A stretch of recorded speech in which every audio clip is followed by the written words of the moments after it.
Economic Challenge, talk show ekonomi kita, dan juga Direktur Pemberitaan Metro TV. Pak Suryo Pratomo itu dipanggilnya biasanya kita akrab menyapa dengan Mas Tommy. Selamat sore Mas Tommy. Dadah dulu ke teman-teman. Kemudian di samping Mas Tommy ini ada Mbak Santi Nurpatrian. Mbak Santi Nurpatrian mewakili keluarga besar saudara kita yaitu Media Indonesia. Tepatnya ia adalah Direktur Pengembangan Bisnis ya Media Indonesia. Baik, mungkin saya persilakan saja Mas Tommy untuk memberikan sambutan yang paling hangat untuk teman-teman kita yang datang. Mbak Irin dan bapak-bapak ibu sekalian dari Tangerang Selatan, Assalamualaikum warahmatullahi wabarakatuh. Semua, kita beruntung punya TV Aljaya ya, karena TV ini sekarang menjadi manajer corporate communication. Dulu beliau adalah manajer para presenter. Saya termasuk anak ini. Ya baik, saya 21 tahun di koran, baru 8 tahun di televisi. Saya tidak pernah punya pengalaman menjadi pembawa acara karena beliau lah saya membawa acara program dan bicara. Ini mentor semua presenter-presenter. Jadi kebanggaan kehadiran begitu lengkap Bu Airin dengan seluruh SKPD yang ada di Tangerang Selatan. Saya kira kalau sama Bu Airin kita sering komunikasi dalam konteks memang kami punya grup WhatsApp di antara para pemimpin redaksi dari para pejabat negara, menteri, wali kota, dan segala macam, termasuk Bu Airin salah satunya. Kemarin kita ikut bangga juga anggota kita menjadi ketua Apeksi. Jadi ketika itu juga kami boleh selamat. Intinya adalah saya kira bagaimana terutama dari pemerintah daerah ke depan bisa membangun komunikasi yang lebih baik. Ini yang sebetulnya forum seperti WhatsApp segala macam juga menjadi tempat untuk kami dengan Bu Airin dan juga para pejabat lain untuk berkomunikasi. Dan saya kira banyak hal yang perlu memang bapak-bapak dan ibu komunikasikan kepada masyarakat tempat juga.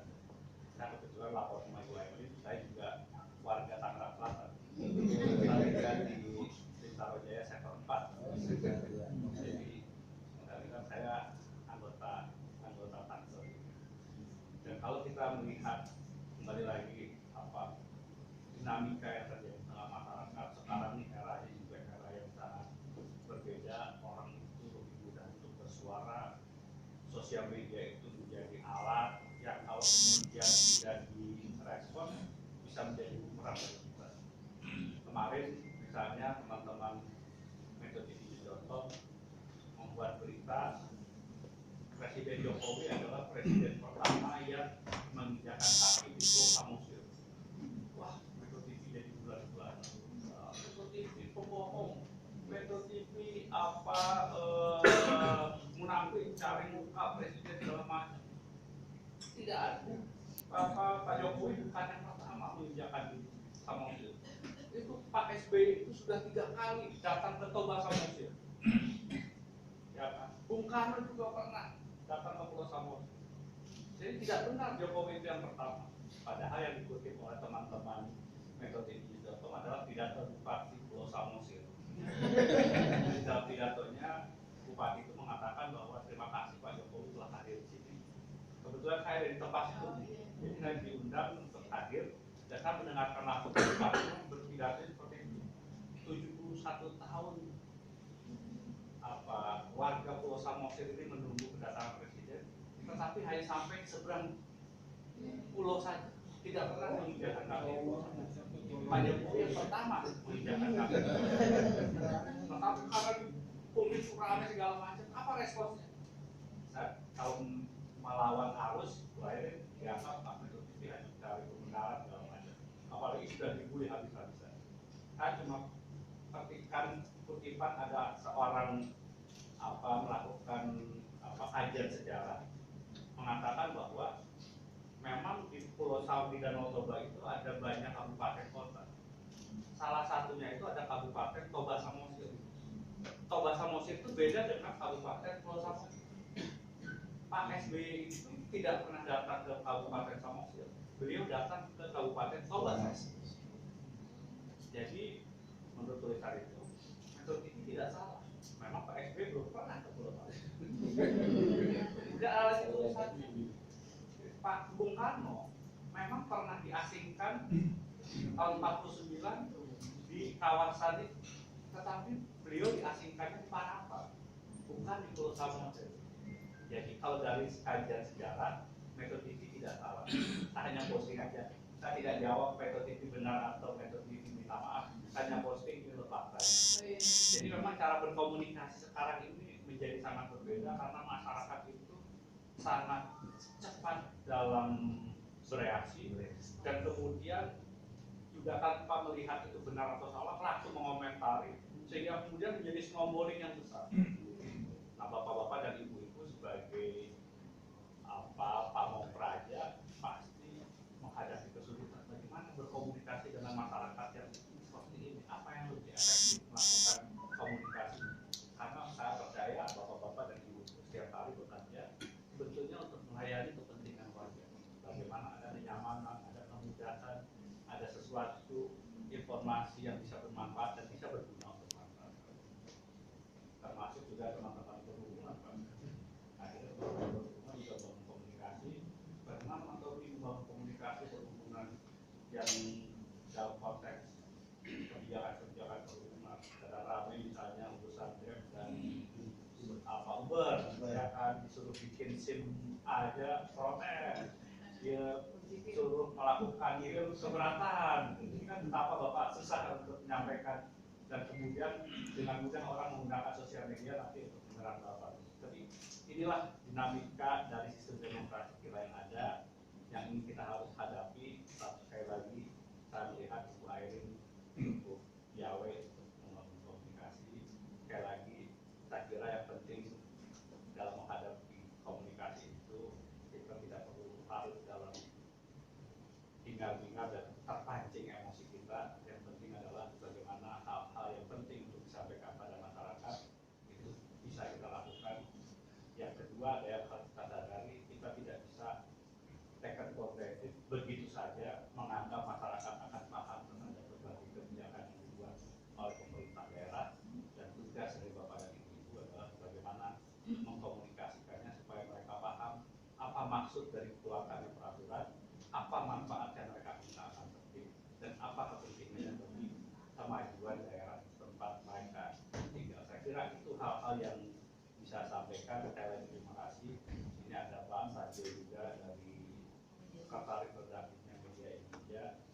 Media Group ini memiliki 3 platform Metro TV. Yang datang kemudian kakak paling tua ini adalah Media Indonesia. Kemudian adik yang paling muda ini adalah dari Metro TV News.com. Kami beruntung punya saudara tua Media Indonesia ini karena jurnalisme televisi ini sebetulnya relatif baru.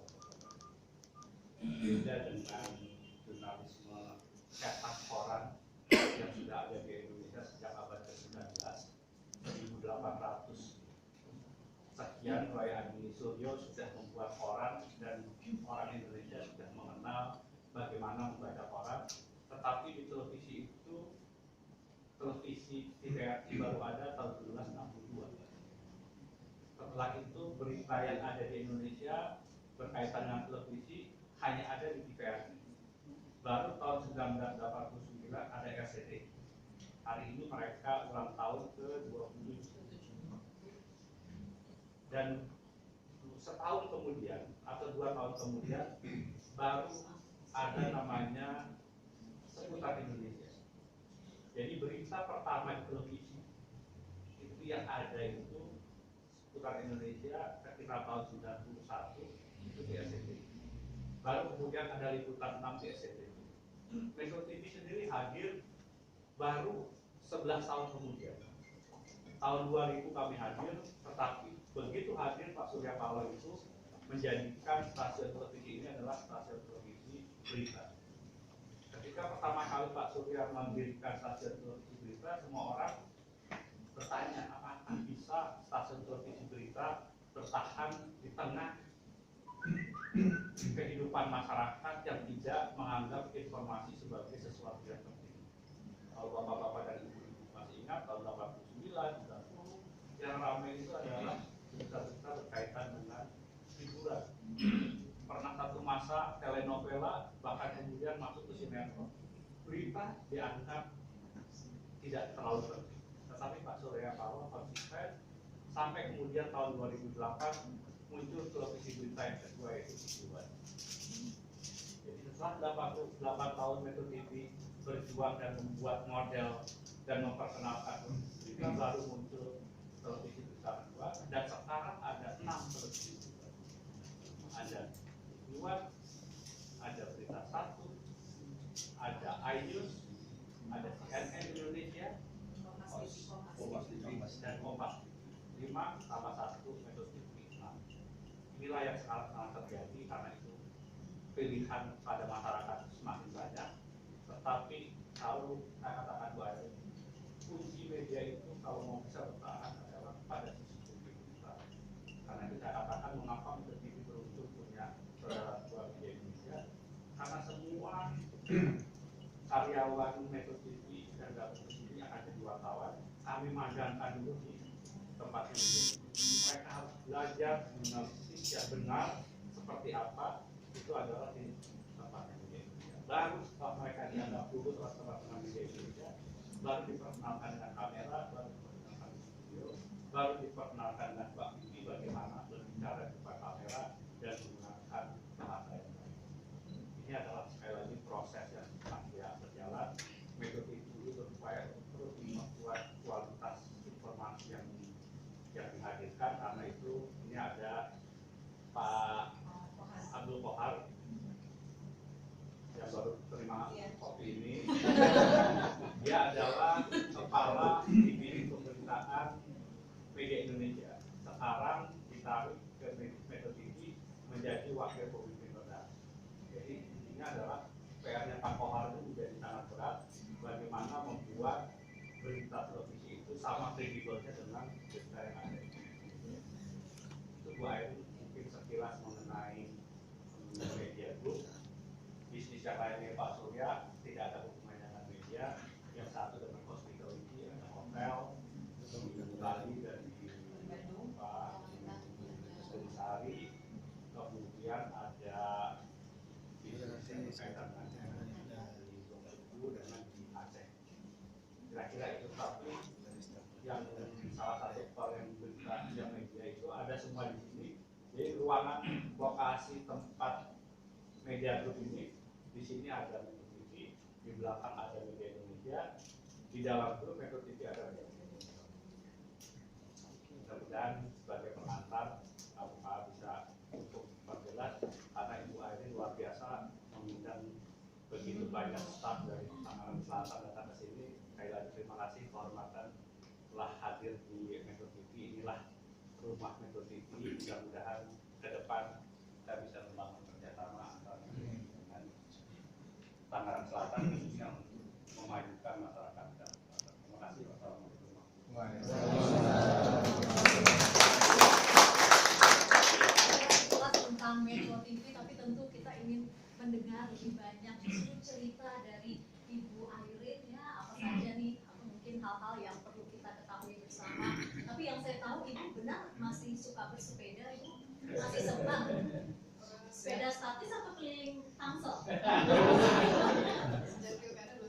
Belum sempat lagi ya, soalnya ada yang jago bersepeda di sini. Itu yang paling pojok itu Boy Noya. Boy Noya itu sampai sekarang kalau bersepeda minimal 100 kilo ya. Noya fluid balik lagi atau condet. Di samping Mas Boy juga ada sosok yang menggawangi marketing di Metro TV adalah Meni Andini. Ya, yang ini orangnya kalau perlu apa-apa ini nomor 1 yang harus dicari sebelum Mas Tommy malah. Baik, kalau bisa saya berikan kesempatan untuk Ibu Airin, silakan Ibu. Baik, terima kasih Mbak Vivi. Assalamualaikum warahmatullahi wabarakatuh.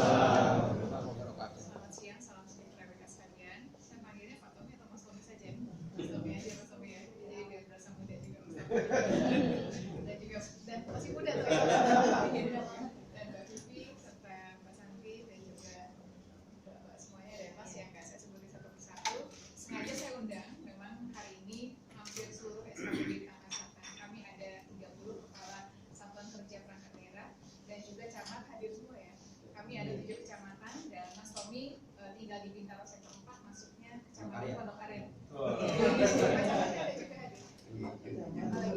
Kecamatan lagi izin dan di sini pun juga banyak warga Tangsel dan tentunya kami sangat senang. Apalagi kalau di lapangan juga ada beberapa reporter yang juga warga Tangsel dan selalu menyampaikan masukan dan saran kepada saya selama 5 tahun kemarin menjabat sebagai wali kota Tangsel. Bahwa kami merasakan selama 5 tahun pertama saya menjabat sebagai wali kota Tangsel, memang saya tidak pernah mau masuk media, apalagi dengan kondisi saya pada saat itu, sehingga saya berusaha agar dunia nyata saya udah pusing gitu. Kalau saya ngadepin dunia maya pusing, lebih pusing lagi kan Mas Tommy kalau kita dengerin, apalagi kalau misalnya komen dan yang lainnya. Tapi saya sangat terbuka pada saat kemarin pilkada bahwa jabatan itu adalah amanah dan Allah sudah menentukan sebetulnya siapa yang menjabat amanah tersebut. Dan saya percaya itu, dan salah satu hal yang memang ternyata komunikasi di pemerintahan Kota Tangsel ini adalah yang ternyata dirasa kurang. Sebetulnya sudah ada banyak program kegiatan yang sudah kita lakukan, yang sedang kita lakukan, dan apa yang akan kita lakukan ke depan. Namun terkadang tidak terekspos dan tidak terpublikasi.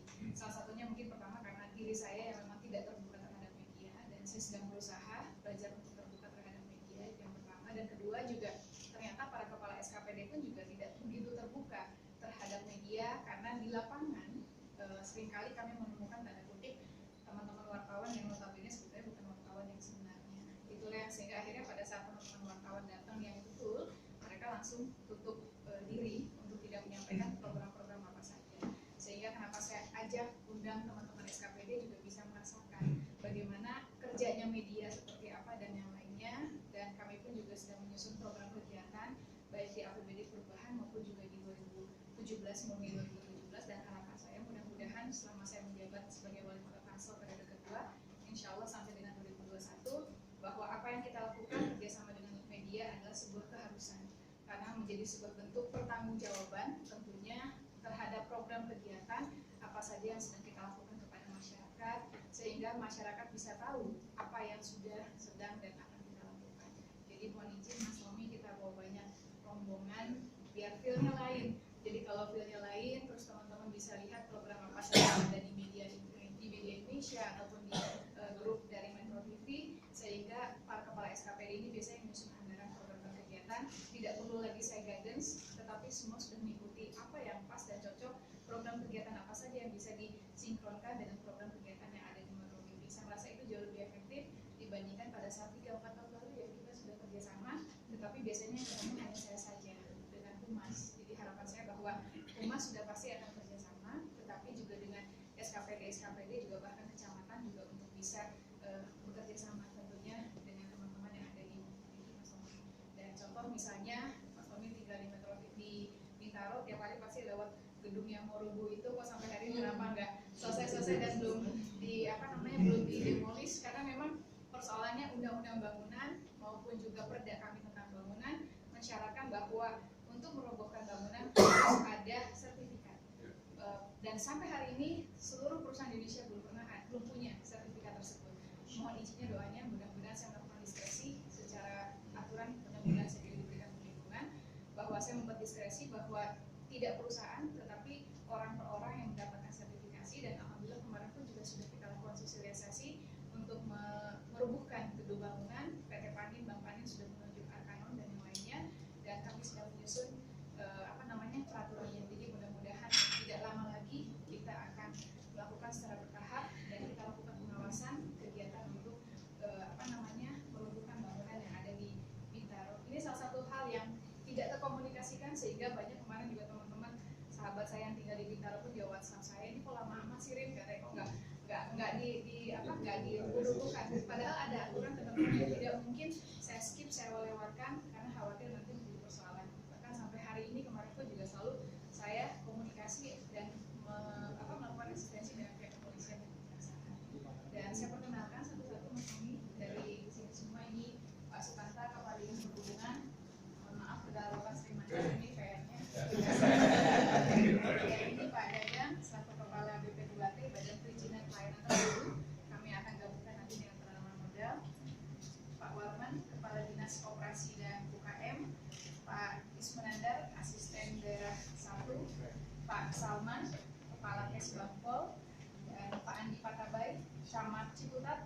Pasar Ciputat insya Allah sudah terima aset kepada kami di akhir November 2015 dari Kabupaten Tangerang. Kami sedang melakukan pendataan tentang tanahnya karena masih ada kepemilikan double yang kami khawatir kalau dibebasan itu menjadi persoalan. Tetapi secara detail engineering design dan yang lainnya sudah kita siapkan. Untuk sementara kita masukkan ke pasar yang lama karena pasar lama sudah terima ke kami. Jadi kenapa di periode pertama saya tidak melakukan apapun pada pasar Ciputat karena memang belum serah terima dari Kabupaten Tangerang. Jadi kalau saya melakukan penataan pasar Ciputat itu menjadi salah secara kewenangan. Dan berikutnya Pak Apendi, Kepala Badan Pemberdayaan Perempuan, Masyarakat dan KB. Pak Suharno, Kepala Dinas Kesehatan. Pak Hairudin, Kepala Dinas Pemuda dan Olahraga. Pak Matoda, Kepala Dinas Pendidikan. Pak Dedi Rafidi, bagian Humas, Kabak Humas. Pak Oti, Kantor Penanaman Modal. Bu Romijia, Kepala Kantor Arsip. Dr. Maya, Kepala Rumah Sakit Umum Tangsel. Pak Om, mewakili Kepala Dinas Pendapatan, Keuangan dan Aset Daerah. Pak Uci, Kepala BPBD Bencana Tangerang Selatan. Pak Durrahman, Camat Ciputat Timur. Assalamualaikum. Pasar Jumat di batasan itu langsung ke Ciputat Timur. Jadi batas wilayah kami dimulai dari Pasar Jumat. Kalau Bintaro sektor 2. Dan Pak Purnama, Kepala Dinsos Nakal, Dinas Sosial dan Tenaga Kerja. Pak Bani, Camat Serpong Utara, Alam Sutra maksudnya Serpong Utara. Pak Deden, Camat Pamulang. Jadi tadi saya baca di detik.com kan Pak Menteri bicara persoalan bahwa sekarang ngurus KTP cukup kakak. Ternyata di Pamulang nggak karena ada yang lainnya.